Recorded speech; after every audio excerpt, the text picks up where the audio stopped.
Hello, everybody. Welcome again to our series of interviews with experts on Asia. And today I have the pleasure to have Mr. Bose from Enercon India with me in our round of interviews. Hello, Dr. Bose. Thank you very much Hi, for joining us. thank you. We are GBP International. We are an international management and consulting company based in Malaysia, in Asia Pacific. We cover the whole region from India to China, across all of Southeast Asia. We are in the business for 25 years now, and we have helped many companies to set up their investment in Asia. India hasn't been much on our agenda lately in the interviews, so I'm very pleased today to have a very in-depth discussion about the situation in India with Dr. Bose.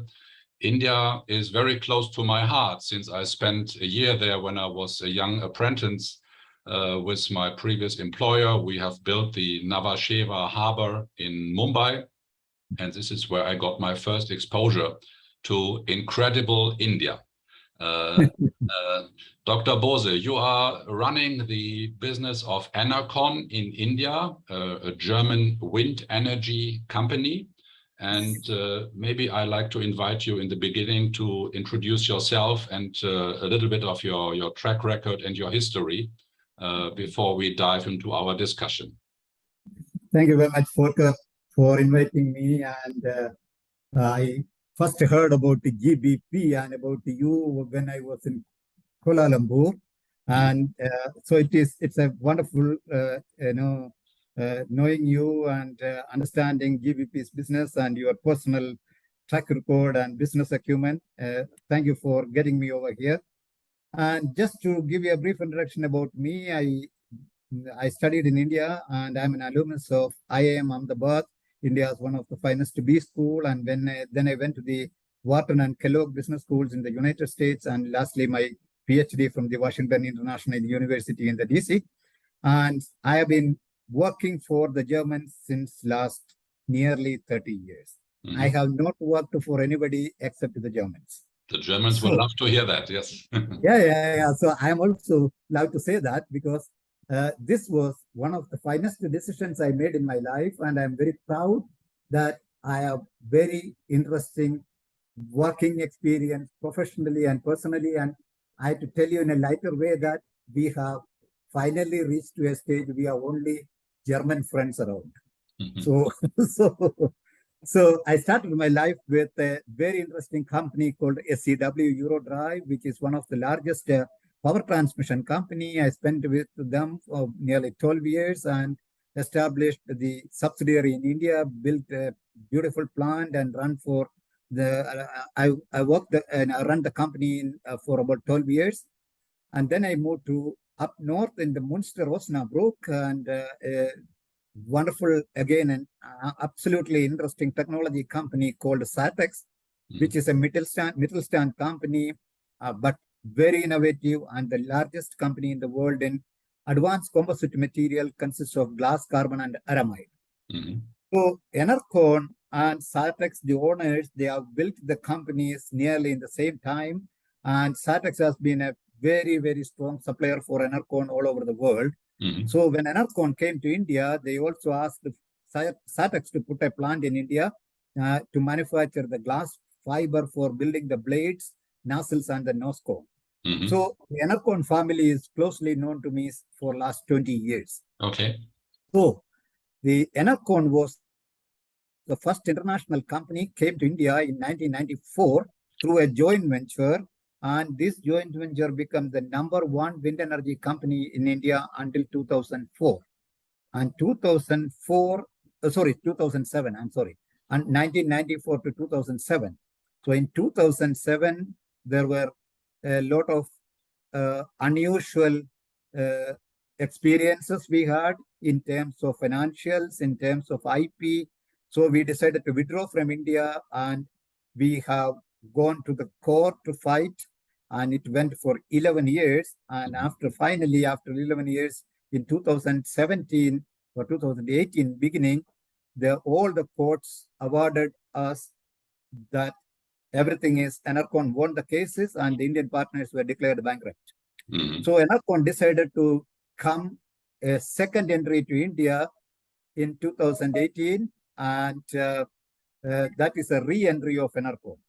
So now, 2019, when we started the operation with 3 people and a small office, today I'm very proud that despite of the COVID challenges and many other, diversity and changes, globally, we have still made a big success in India.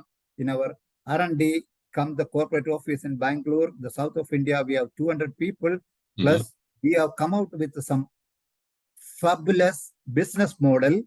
That was India introduced something called Self-Reliant India program, which means we have the freedom to find the potential Mittelstand companies in India and work with them, uplift them, provide them technology, long-term contract, training and development, and critical equipments, etc.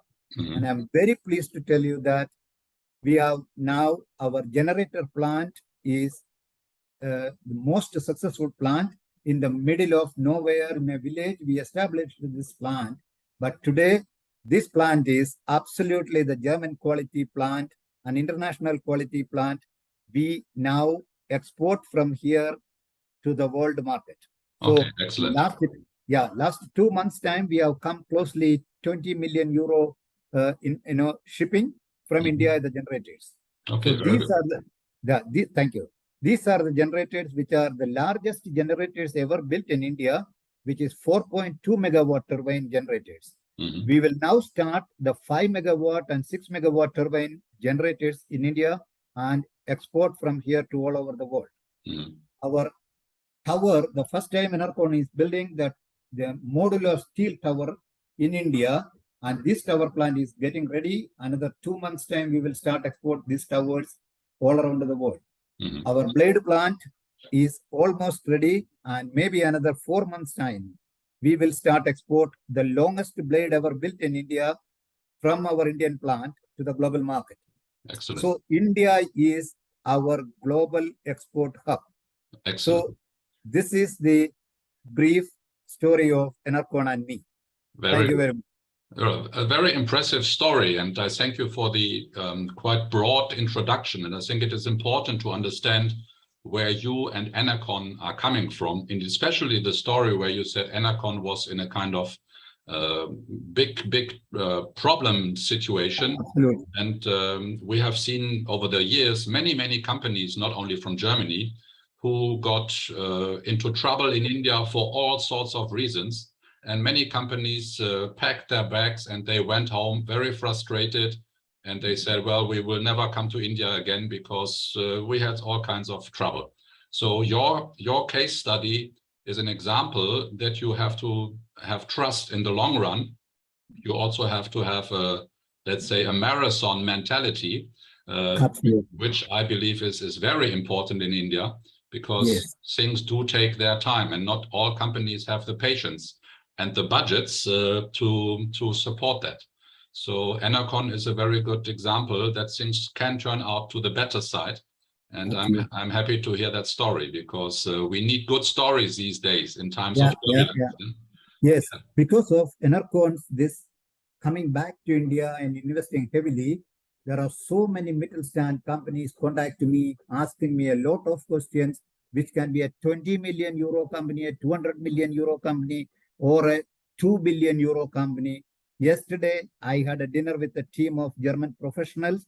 They had a little company. They were only watching that whether India, we should go for a manufacturing, etc. Yesterday, they said, now we are convinced that if Enercon kind of a company can take, after 11 years of court battle, still they can come to India, we can definitely close our eyes and invest in India. The most important factor is, Volker, that the 1994 to 2007, this was a period, the system, procedures, regulatories, policies, etc. in India were very hard. But from 2014, our Prime Minister Narendra Modi, after his coming into the power, today, this is one of the most safest countries in the world to invest. And that is the reason, if you really look at it, the whole investment platform of India for the international companies, not only the German companies, but also international companies, they are all preferring India as the best destination for investment because you have all policies and systems in place. It's quite easy to do business. No, and we understand the position of India very well. And in the introduction, I said we are really experienced in all of the markets in Asia Pacific. And each and every country has its advantages and disadvantages. And it always depends on the individual position and strategy and product of the company which wants to expand their business into Asia Pacific. So for some countries, it may be smarter to start in Singapore or Thailand or Indonesia or Malaysia or China or India, but that is an individual choice. And you can't do all the markets at once. That is just too big. And it takes up a lot of resources. But in hindsight, when you look at the last, let's say, 3-4 years, when you restarted to rebuild Enercon in India, what do you think were the most critical success factors from today's point of view? The biggest success factor is we had a ready-made market over here. The best of the talent. This is the biggest advantages we have, is the talent availability so easily and at a very, very low cost compared to the European world. Number two is we have all the raw materials are available locally. 85% of the raw materials we have locally available. So you have good manpower with low cost, labor cost, and availability of the raw material. And the logistic is extremely now wonderful. Even our largest blade we can, from our blade plant to the port is just 60 kilometers distance. So the infrastructure India has built over a period of time is now it is one of the best infrastructures. This is the reason our Prime Minister in COP26 summit in Glasgow made the announcement that India will commission 500 gigawatt of renewable energy by 2030, out of which 150 gigawatt wind energy alone. This means from 2023, we have to install 20 gigawatt wind energy in India. Yeah, I think everybody. So this is incredible. So now you know very well that the Germany and India's commitment on May 4, 2022 by the German Chancellor and the Prime Minister, we signed a 10 billion euro green hydrogen project. Yes. So this is again going to, it will not only make the bilateral between India and Germany stronger, but also there will be lot of investment coming to India because India has no electrolyzer manufacturer, which is the most critical for green hydrogen. So from the grassroots level, building it up, the whole ecosystem for a green hydrogen, that is going to be a huge success story for the world. Yeah, I think you mentioned a very interesting point. I think it is very important that we are not seeing, let's say, individual investments like that of Enercon in isolation. And what you mentioned just now is you have to have an ecosystem or an industry cluster, which is taking care of all the little ingredients which are needed to have a beautiful cake, which smells and tastes nicely. And that is a trick of any country which has to build its attractiveness for the global investment community. And as we know, money is a very shy animal. So companies are very selective when they make a choice where and when to invest these days. So, and you mentioned the visit of your Prime Minister to Germany a few months back, where this Green Deal was signed. I think that gave a very big push also in the visibility of India in the media. And, let me be a little bit critical. India is not so much present, in the Western media. Of course, you are because you are a huge country with more than 1 billion people. You are also very self-centered. You have so many issues you can report about. And, and India is a little bit, even though it's very sizable, a little bit under the radar. especially these days as an alternative to China with all the problems we have in China now. So I think there is still a lot of room to develop India as a market and as a potential for investment as well as market access. So we can work hand in hand and promote India even further. Absolutely. To help companies not only from Germany but from all over the world to have their business running in India. So how is the perception of the Indian network you are having? And you have a large number of followers on LinkedIn, more than 25,000 people. Very impressive. So you are a real voice of the business in India. What is the present most urgent challenge in India? I mean, obviously, you are going to continue to advertise for investments, but what is the most critical part of the bright future of India? Where is the biggest hurdle, or what is the biggest challenge? I think, in my opinion, this is purely my personal opinion, that, for an outsider like you, when you live in the Western world, you feel that there will be many challenges. But an insider, when I'm living here and understanding then and now the situation, today you look at there are certain interesting facts to share with you, that how easy it is in India. Okay. So I have a neighbor who is a German family. They moved to Pune, the west of India, and they have been living there. Now they are on the 6th year, and this December, her husband's contract will be over in India, so he has to go back. So Stephanie has shared with me a wonderful story. She said 6 years back, when we came with our kids here, and my weight was 110 kgs, and my husband was also equally the same weight. Today, when we are departing this country, my weight is 62 kgs and my husband is 71 kg. I asked her, what did you do? She said, it was so easy. The life is, we have 2 chauffeurs to drive the kids to the school and also the husband to the office. I have 3 maids at home. I don't have to do anything.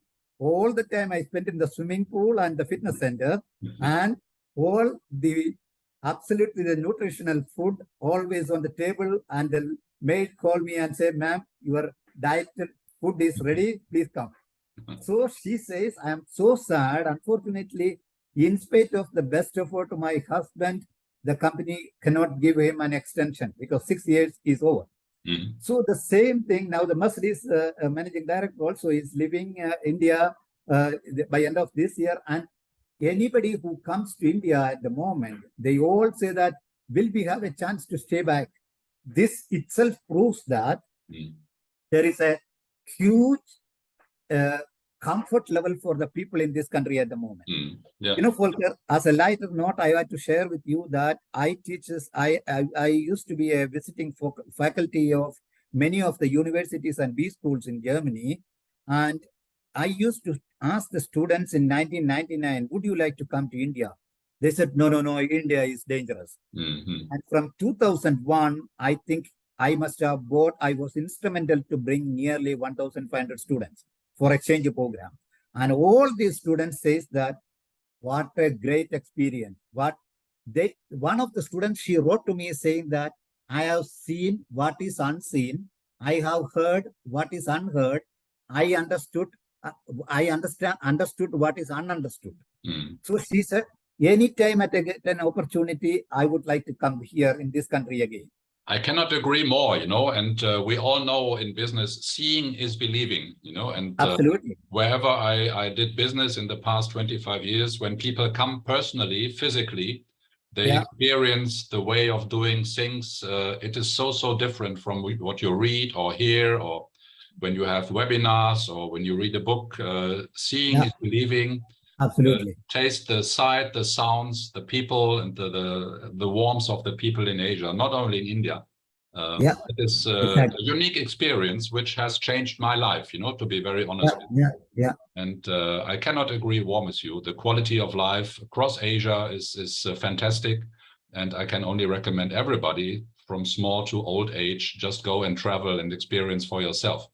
Absolutely. So coming back to the business now, you said everything is wonderful for Enercon, and Yes. So it's what a everything market. It's a market we have dreamed of or dreamt of for a long time.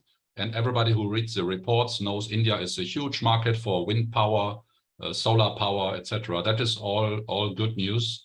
I'd like to draw your attention a little bit to the geopolitical issues. And it's in the news every day. Russia-Ukraine conflict, the war, the situation of China. Where is India positioned in this overall conflict, and does it affect your business relationship with the EU or the US and Russia and China? No, I would, if you ask me honestly, I would say no. In the beginning, in the February when the war started, there was some kind of an unrest why India is supporting Russia, etc. But it is not a real fact that India is supporting Russia. But India always had a very close friendship with Russia. Mm-hmm. That is only continuing. Nothing India has done extra to support Russia. So, so that is something which now the initial dust got settled down. And I would say that the situation as far as Russia is concerned, or the Ukraine-Russia situation is concerned, we are completely balanced. Mm-hmm. As far as China is concerned, yes, we have still some unrest in the border side, and also in the, mainly on the geopolitical side, because especially, the border side unrest is going on since last nearly 2 years, or even more than 2 years. Yeah. So, which is not a very good thing. But Volker, that the most interesting thing is that the dependability on China by India is very limited. Yes, you have, because we are self-sustainable. So, now the very interesting thing I have to share with you is again to the renewable energy side. All the time the photovoltaic panel for the solar was coming from China. Yes. Now India's biggest powerhouse, the Reliance Group, is setting up world's largest solar, the PV plant. It is going to be the giga plant of the world. Wow. So, yeah. So the last week announcement by the Reliance Group chairman, they wanted by 2035 the largest green energy company. Now they are focusing so much on green energy. The Adani Group investing 10 billion for green energy. Tata Group about 10 billion euro group investing in green energy. So India is becoming more and more self-sufficient. If you take the electric vehicle, and I tell you that another 4 years' time, the population of electric vehicle in India will be probably the highest in Asia, because there are so many schemes and offerings by the government promoting everyday basis and evaluating the progress of every EV company's progress. So this will change a huge, and it will make a huge difference, because the Prime Minister wanted India to be a net zero carbon country by 2070. Yeah, I think the more we talk, the more I'm tempted to change my travel schedule. And I think my next trip should really be to India first, Please come. Yeah. So what I also like to stress from my experience, which I think is another positive for India, when you are there, when you are meeting the people in the streets and in the meetings, people are very hungry in a positive way, young to middle age to old. They all are having a drive. They meet you 6 o'clock in the morning or after midnight. That is something you will never see in Germany. Here it's 9 to 5 at the max, and on a Friday, better call before 12 lunchtime. That's right. And that's a big difference, in mindset and in the energy level of the industry. So, absolutely. So I really and also the most important thing is that, Volker, that now I am sitting in Bangalore, and I tell you, there is a huge traffic. The traffic jam in Bangalore probably is the highest in the country. That's not nice. Yeah. That's not nice. But still, people come on time to office. Now, my office, we have 60% of the people, they are in the office. So we have a hybrid system. So as you very rightly said, they don't look at the time, they look at the objectives. So that is a wonderful thing. And therefore, whether it is men or women or young or old, that commitment is one of the best thing you can lean on Indian skill. Now, I have a lot of guys from my company. We are, our R&D center over here is supporting the global R&D in Bangalore, in Germany. So the Bangalore and Germany are so interconnected, and they all tells me, the head of the board members, they say that the kind of support we get from India is amazing. So I feel really proud that, we are able to support the global system. Yeah. I mean, on the other hand, not everything is golden. We also have to be not a little bit Absolutely. critical here and there. We also have some trade deals with Indian companies where you usually have some excuses for late payment. Saying very tough negotiation on price where they don't accept certain price levels anymore. But that is operational business, that is day to day. Everybody has to go through that.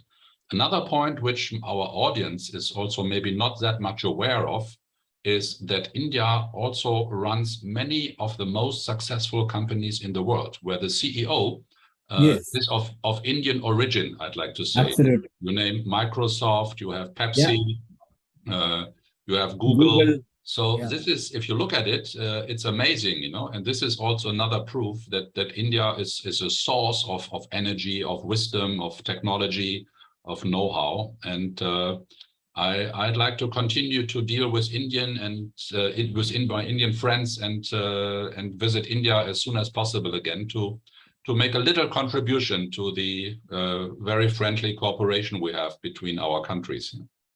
I would be more than welcome to receive you. And also, if you let me know in advance, I would really like to introduce you to some of the wonderful business fraternity here in India through Indo-German Chamber of Commerce, through VDMA. So this will also help you to understand in a larger picture, to understand that how what are the changes or the transformation taking place in this country. And now, for instance, one of the biggest achievement worldly we have achieved, or very uniquely we achieved, is the COVID, handling the COVID. Today, 2.2 billion vaccination. I mean, we know India is the source of the pharmaceutical industry. Exactly. You have a lot of generica industry, and that was a big contribution, not only to India, but to the world. The world, absolutely. Well, excellent. Dr. Bose, I thank you very much. I think you have really contributed with our conversation to have more transparency and more visibility. Thank you. And more facts and figures, how interesting it will be to tap into India. I mean, I'm not saying to our customers or business partners, put all your money on India at once.